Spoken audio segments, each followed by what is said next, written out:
안녕하세요. 안녕하세요, 작가님. 네. 네. 드디어 제가 아스테카전을 보러 왔습니다. 네. 환영합니다. 예. 기다리고 있었습니다, 작가님. 네네. 굉장히 큰 전시인 것 같은데요. 네. 오늘 어떤 것들을 우리가 보게 될까요? 저희 부제가 태양을 움직인 사람들이잖아요. 네. 그래서 사실 아스테카라고 하면 사람들이 되게 잔혹한 인신공양, 네. 그리고 뭐 사람을 죽이고 뭐 되게 미개한 문명 이렇게 생각하고 있는데, 사실 그 이면에 담겨진 사실은 어떤 것일까, 진실은 어떤 것일까, 이런 것들을 살펴보는 그런 전시로 기획했습니다. 그렇군요. 네, 한번 들어가 볼까요? 들어가시죠. 네네. 네, 이쪽입니다.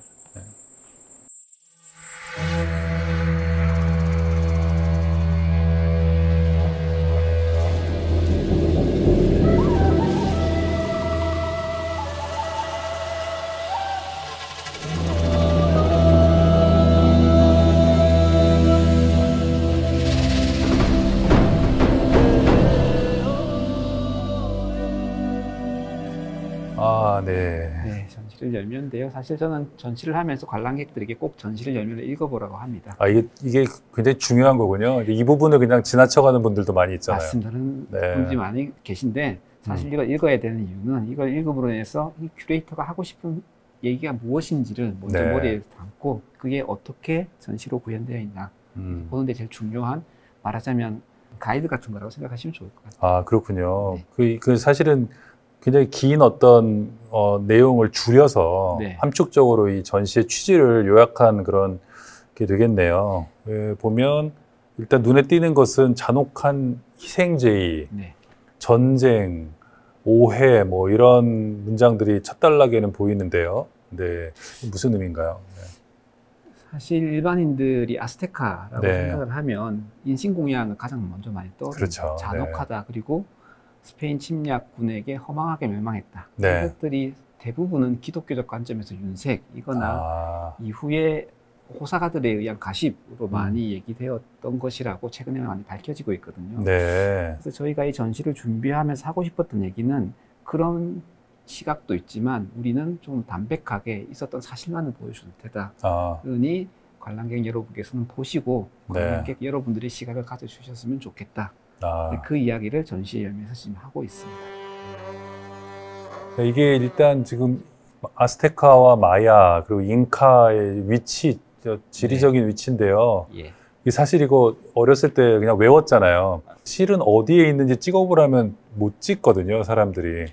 보통 남미의 3대 문명 뭐 이렇게 많이 얘기하지 않습니까? 그래서 잉카는 뭐 아시다시피 안데스인 거고, 마야는 뭐 과테말라, 그리고 현재의 그 유카탄 반도, 멕시코 유카탄 반도에 있었던 걸로 알려져 있고요. 아스테카는 그보다 약간 서북쪽, 현재의 멕시코 시티에 있었던 걸로 알려져 있습니다.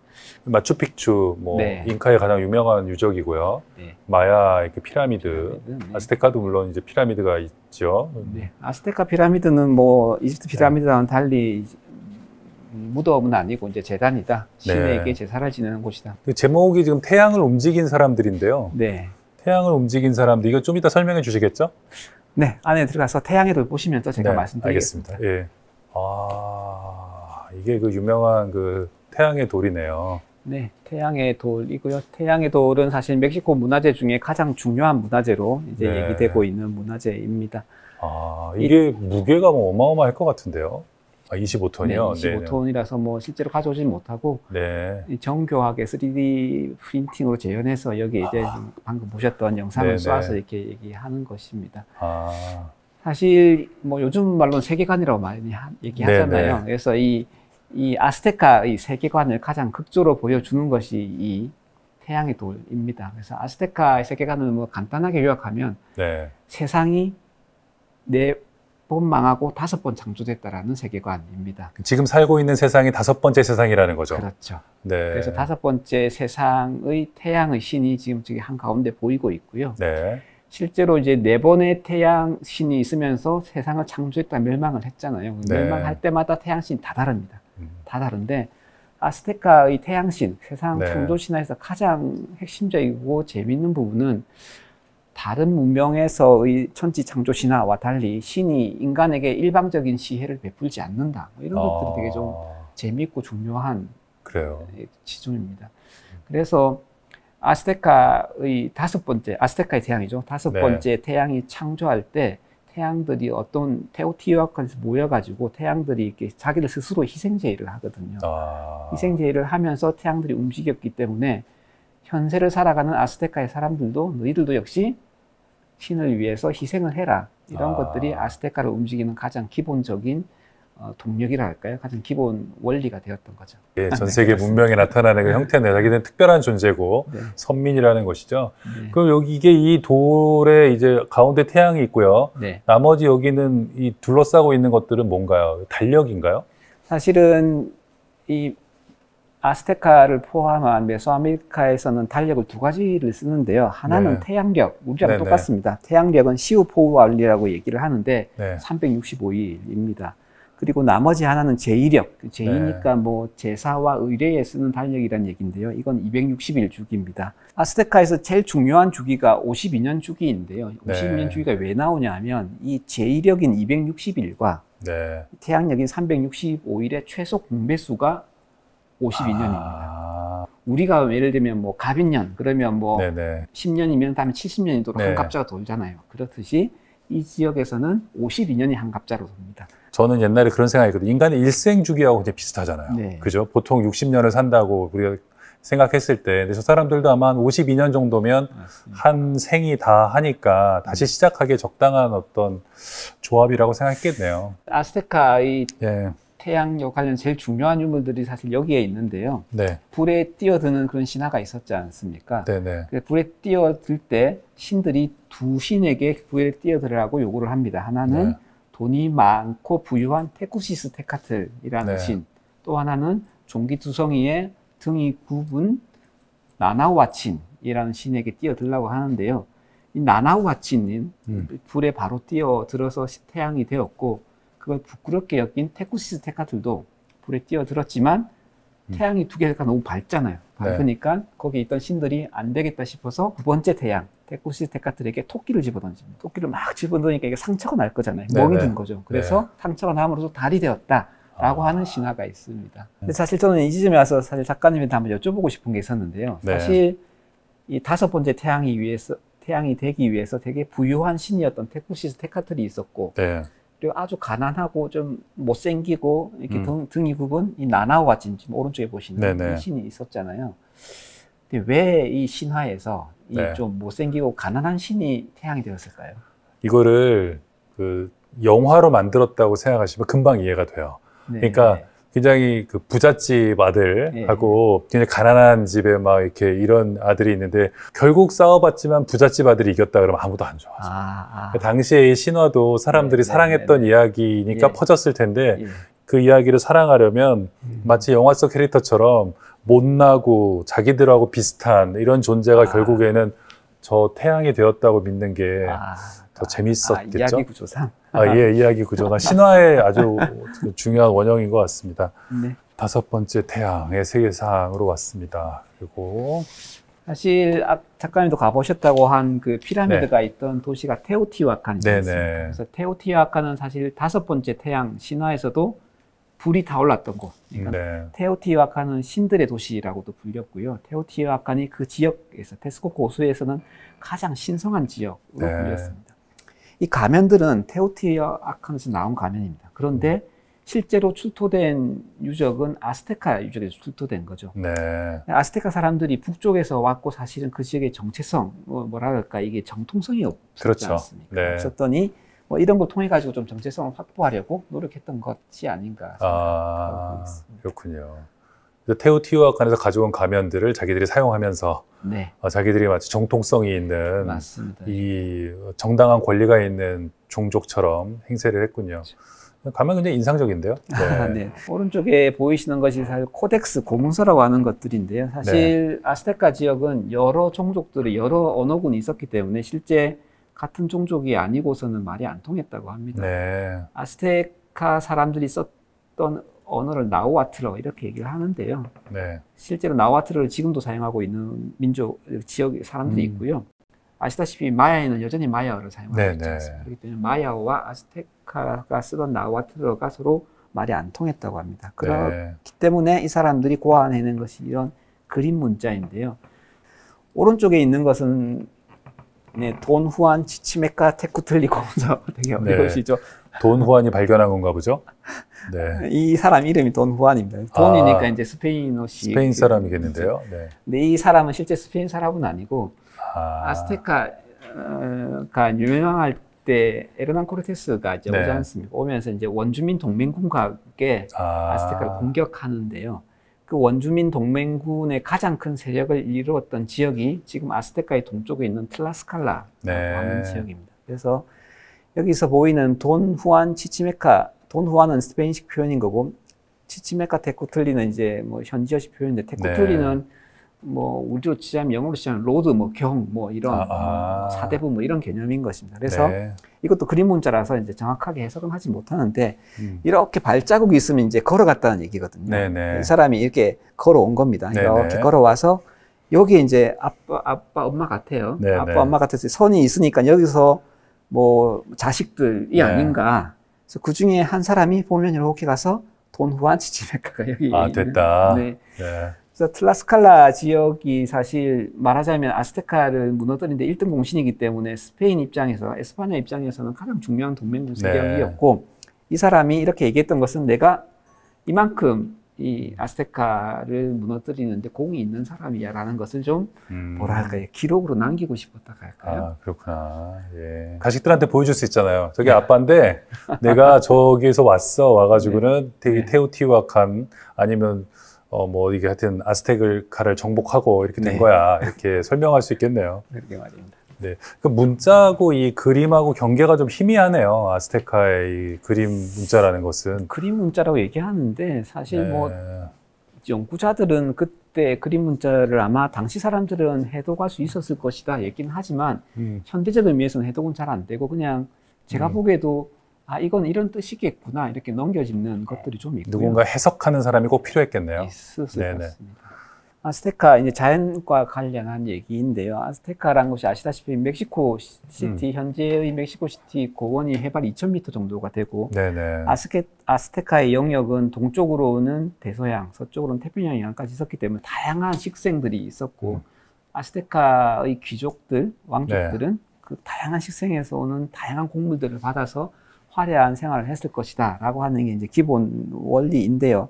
그럼에도 불구하고 아스테카나 특히 뭐 안데스에서는 잉카도 마찬가지입니다만 이제 고대 문명으로 발달하지 못했던 아주 높은 수준으로 발달하지 못했던 여러 이유 중에 하나가 대형 포유류가 없었다. 뭐 이런 주장들이 있습니다. 그래요. 또 흔히 말하는 말이나 소 같은 거 말하는 거죠. 그렇죠. 그러니까 물건을 움직일 수 있는 큰 포유류가 없었다. 그래서 실제 문명의 발달 보면 이런 중위도 지역, 우리도 포함된 이 중위도 지역에 대형 포유류가 있으면서 이게 뭐 가축화되고 이러면서 안정적인 단백질 공급원이 되면서 문명이 발달했다. 이렇게 보는 게 일반적인데요. 그렇게 하기에는 이 지역에는 큰 포유류 해봐야 크게 먹을 수 있는 뭐 해봐야 칠면조나 개 정도밖에 없었다고 얘기하더라고요. 그래서 흔히 많은 뭐 관람객들이 관심을 가진 인신공양 이런 것들을 어떤 사람들은 단백질 섭취를 위한 것이다라고 이렇게 해석하는 경우도 있습니다. 그래서 이건 지금 거북이, 거북이고 메뚜기, 뭐 악기를 만들었다고 되어 있네요. 등껍질로 메뚜기. 특이하게 물벼룩 같은 것들도 있던데요. 사실 물벼룩은 왜 중요했을까요? 틀랄록과 찰치우툴리쿠에가 세트지 않습니까? 그래서 틀랄록 비의 신, 찰치우툴리쿠에 이 물과 관련된 신에게 공헌하는 공헌품으로 사용했을 것이라고 얘기해요. 올빼미 굉장히 귀여운데요. 이게 이제 많이 나오게 될 틀랄록인데 틀랄록이 좀 특징이 있네요. 제가 뭐 전시 설명하거나 하면 사실 아이들에게 설명하면 되게 좋아하는데요. 자, 틀랄록을 알아보는 방법은 두 가지만 아시면 됩니다. 하나는 뽀로로 눈, 하나는 송곳니 이렇게 하시면 되는데요. 눈이 되게 강조가 되어 있고 사실 뭐 고글을 쓴 것이냐 이렇게 눈이 보이고요. 술 취한 것 같은 그런 송곳니. 그래서 틀랄록이 아까 말씀드렸다시피 메소아메리카 여러 지역에 있는 일반적인 도상인데 이 도상들이 다 이와 비슷한 모습을 하고 있습니다. 그래서 틀랄록이 중요했던 이유, 다른 이유가 있는 건 아니고 역시 아스테카가 뭐 신이 내린 곡물이라고 했던 옥수수를 키우는데 가장 중요한 것이 역시 물이지 않습니까? 그렇기 때문에 숭배되었다고 생각하는 것이죠. 네, 저도 그 테오티후아칸 이런 데 가갖고 피라미드 관람하고 그랬는데 정말 허벌판에 엄청난 피라미드까지 땡볕을 걸어가야 되거든요. 왜 비의 신이 중요한지 좀 새삼 느꼈는데, 이게 앞으로 이제 이 전시를 보러 오신 분들은 뽀로로 눈과 그 제규어의 이빨인 거죠. 송곳니, 그래서 제규어의 송곳니를 보면 아 이거는 틀랄록이다, 비의 신이다, 이걸 아시면 되겠고. 그다음에 옥수수의 신 역시 가장 중요한 작물이기 때문에 그 쌀이나 밀이 없었던 거죠. 메소아메리카에는. 그래서 쌀이나 밀이 없었으니까 가장 중요한 탄수화물 공급원이 옥수수였던 거죠. 옥수수도 이제 옥수수가 워낙 중요하기 때문에 생장 주기에 따라서 다양한 명칭이 옥수수 신을 섬겼는데요. 오른쪽에 있는 것이 어린 옥수수의 여성격 신인 실로넨이라고 하는 신입니다. 그 오른쪽에 있는 전 선인장인데요. 사실 멕시코가 세계에서 두 번째로 선인장 종류가 많다고 하더라고요. 근데 저 선인장 이름이 저도 이번에 알았습니다만 황금술통 선인장이라고 얘기를 하더라고요. 생긴 독처럼 생겼는데 왜 안쪽에 약간 노란색이 도는 저희도 자주 보는 선인장인데요. 저기 뒤에 보면 고무소 보면 그런 장면 보입니다만 사실 멕시코에서 인신공양이 있었던 건 사실이거든요. 실제 인신공양을 했는데 이 인신공양을 할 때 제일 중요한 게 목을 자르는 게 하나가 있고 또 하나는 심장을 꺼내는 두 가지가 있습니다. 근데 뭐 아시다시피 뭐 사람의 심장이 그렇게 쉽게 꺼내지는 게 아니잖아요. 그렇죠. 이게 이렇게 사람을 이렇게 눕혀놓고 여기서 꺼냈다는 것이죠.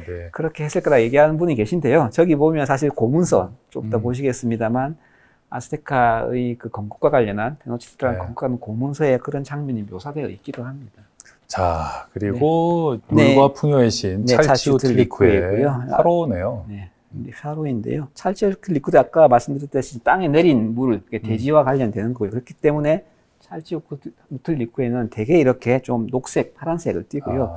사실 여기서 중요한 게 이 옥수수는 뭐 당연하고요. 옥수수 사이에 있는 이 꽃 좀 낯익지 않으세요? 이 꽃이요? 무슨 꽃인가요? 수국인가요? 골드메리라고 부르는 천수국입니다. 천수국이요. 수국은 수국이네요. 그래서 천수국은 지금도 멕시코에서 재단을 꾸밀 때 반드시 올리는 이고 실제로 코코 영화를 보더라도 그 재단에 장식하는 것이 천수국. 그래서 가장 중요한 먹거리와 의뢰에 필요한 것들이 잘 성장하게끔. 그렇군요. 여기 이제 정복과 곡물인데요. 사실 아스테카를 움직이는 아스테카가 주변 집단을 통제하는 가장 중요한 것이 전쟁, 정복이죠. 그리고 곡물, 세금을 징수하는 것입니다. 그래서 아스테카는 주변에 아스테카라고 하지만 테노치티틀란이라는 도시국가죠. 이 도시국가를 패권 도시국가 이렇게 부르는데요. 주변을 지배할 때 이 전쟁과 그리고 전쟁을 통해서 곡물을 바치게끔 해서 지배를 하는 방식입니다. 이 전쟁 중에 되게 많이 알려진 게 꽃전쟁이라고 하는 게 사실 많이 알려져 있는데요. 꽃전쟁은 실제로 거기에 가서 인신, 사람을 획득하는 게 목표입니다.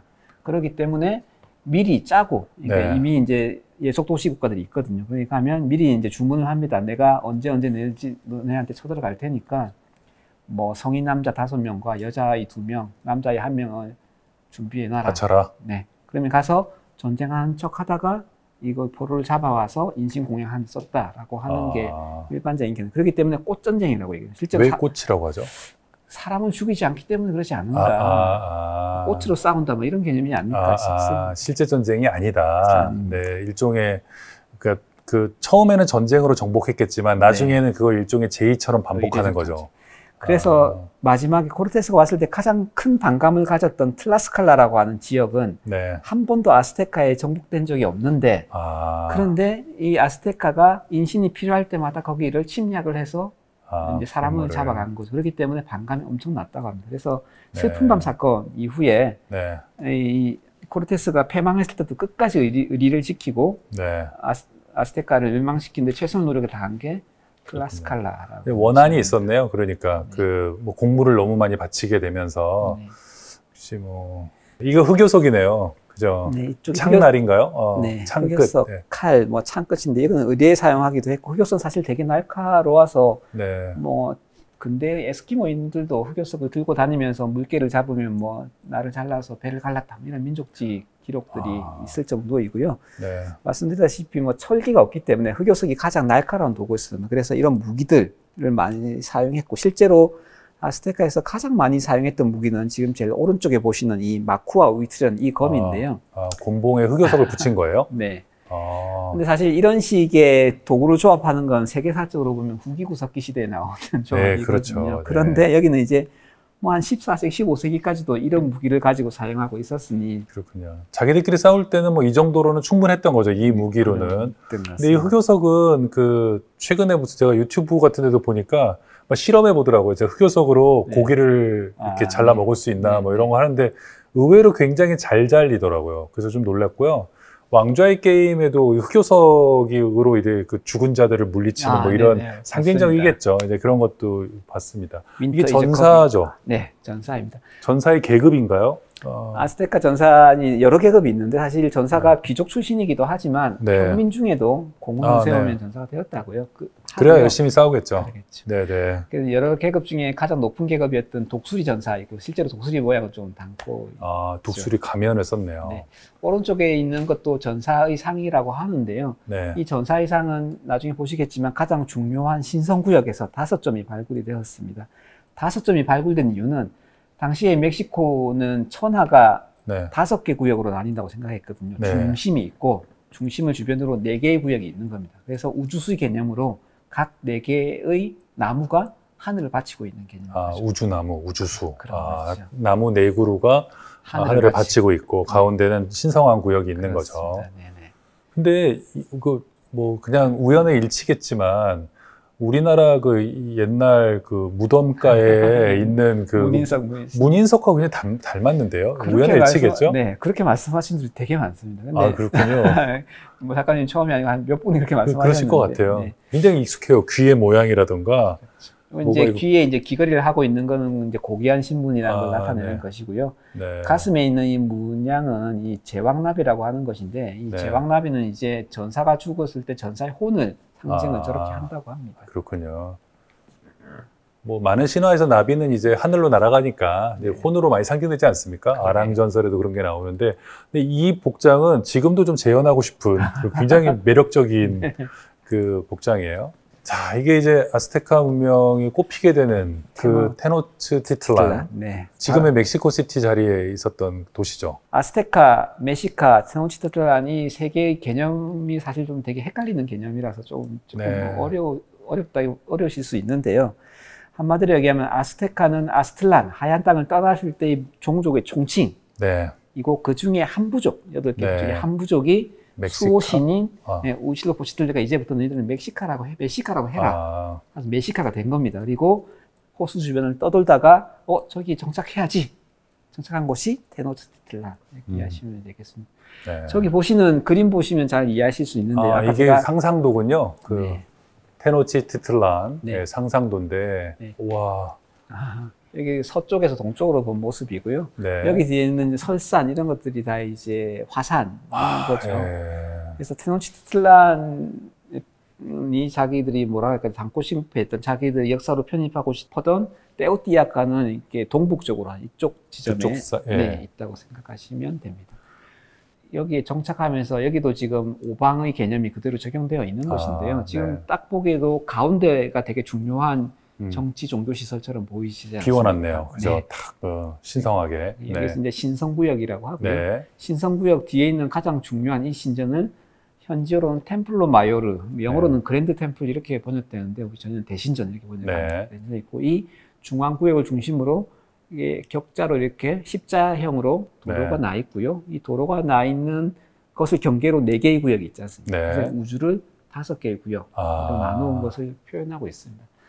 여러 고문서 중에 사실 이 고문서가 제일 중요한데요. 이게 이제 여정의 두루마리라고 하는 겁니다. 그래서 아스트랄을 떠난 아스테카족이 테노치틀란에 정착하기까지를 쫙 그려놓은 말하자면 건국신화의 종합판이라고 생각하시면 되는데요. 그렇군요. 지금 여기서 지금 보시는 여기가 아스틀란입니다. 아스틀란이 떠나는 거죠. 떠날 때 해가 지금 이렇게 연도가 지금 기록되어 있죠. 이렇게. 가봐시는 이게 부싯돌이니까. 부싯돌에 떠났다는 거죠. 1부싯돌해. 하나니까요. 거기에서 이제 그들의 수호신인 이 우이칠로포치틀리가 뭐라 얘기하면 떠나라 이렇게 얘기를 하는 예언을 겁니다. 했겠죠. 어디 가라. 어디 가라 이렇게 얘기를 하고 돌아다니다가 아까 보셨던 그 선인 장미에 살안 눕혀서 하는 장면이 보이시나요? 그러네요. 이게 사람의 이제 심장을 꺼내는 장면으로 보이네요. 네, 그렇습니다. 네. 그리고 아스테카 신화에서 빠질 수 없는 게 그 코아틀리쿠에라고 하는 인물인데요. 사실은 다 신화 속 인물이긴 하죠.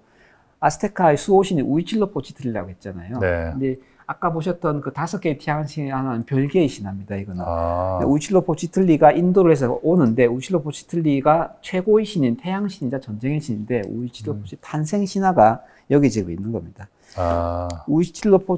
우이칠로포치틀리의 엄마가 코아틀리쿠에라고 네. 하는 엄마인데, 이 엄마가 이제 뱀의 산, 코아틀리쿠에라고 합니다. 뱀의 산에서 신전을 청소를 하고 있었어요. 네. 근데 하늘에서 신령한 흰 깃털이 배에 오더니 갑자기 임신이 된 겁니다. 네. 코아틀리쿠에서 코아틀은 뱀이란 뜻이고요. 리쿠에는 치마란 뜻입니다. 상상해보면 뱀치마.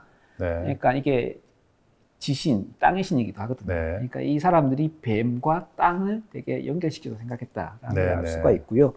임신을 하니 그걸 부끄럽게 여긴, 나중에 달의 여신이 되는데 부끄럽게 여긴 누나인 호요샤오키와 형들인 센촌 우이치나와들이 와서 엄마를 죽이려고 합니다. 네. 엄마들이 산 위로 도망가요.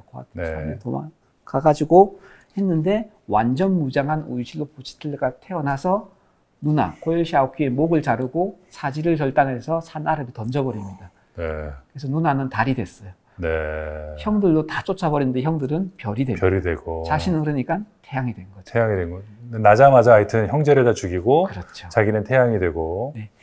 그 신화가 건축적으로 재현된 것이 나중에 제일 마지막에 보실 대신전 템플입니다. 네, 그렇군요. 멕시카족이 길을 떠날 때 우이칠로포치틀리가 예언을 하거든요. 니네가 돌아다닐 텐데 뱀이 이 독수리가 뱀을 물고 선인장 위에 앉아 있는 곳을 찾아라. 거기가 니네가 정착할 곳이다. 라고 하는데 그 멕시카족이 호수 주변을 떠돌다가 쫓겨서 이 섬으로 갔더니 그런 상이 있었다라고 신화에서 얘기합니다. 네.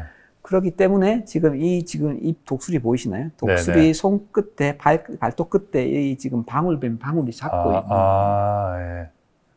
와. 그래서 뱀의 상징도 건축에 되게 많고요. 그리고 독수리가 뱀을 잡거나 이런 것도 많이 있습니다. 뱀, 독수리 이게 굉장히 중요한 상징이고 네. 독수리가 아니더라도 새, 네. 캐찰새 이렇게 중요하잖아요, 그죠? 맞습니다. 캐찰 코아틀인 거죠, 그래서 예, 코아틀이 뱀이니까 캐찰 코아틀 이렇게 되는군요. 네.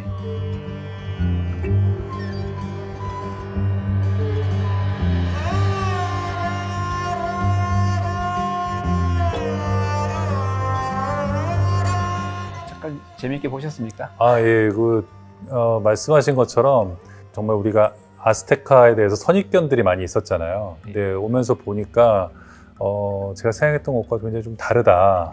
그리고 굉장히 좀 풍성하다 이런 인상을 받았고요. 제가 말씀드렸다시피 예전에 멕시코의 국립인류학 박물관이라던가 테오티후아칸 쪽 가봤지만 그때는 이렇게 설명이 없이 본 거나 마찬가지거든요. 스페인어로만 써 있으니까. 근데 오늘 이렇게 친절한 설명과 또 여기 이렇게 안내들과 함께 보니까 이게 어떤 이야기 속에 이게 나온 상징들인가. 그냥 상징이 독립적으로 존재하는 게 아니잖아요. 이게 어떤 이야기 속에 이렇게 컨텍스트 안에 있구나. 이런 것들을 좀 확실히 알 수 있었어요. 네. 사실 제가 좀 말이 많은 편이라 사실 시간만 넉넉히 주시면 한 3시간 정도도 설명할 수 있겠는데 아쉽다기보다는 사실 작가님하고 같이 전시를 봐서 너무 재미있고 즐거웠습니다. 저도 너무 재밌었습니다. 그럼 다음 시간에 이어서 또 보는 거죠? 네. 다음번엔 더 재미있게 말을 좀 더 잘해보겠습니다. 아닙니다. 충분합니다. 네, 너무 재밌게 저도 같이 봤습니다. 네. 그럼 다음 주에 또 뵙겠습니다. 네, 다음 주에 뵙겠습니다. 고맙습니다. 네.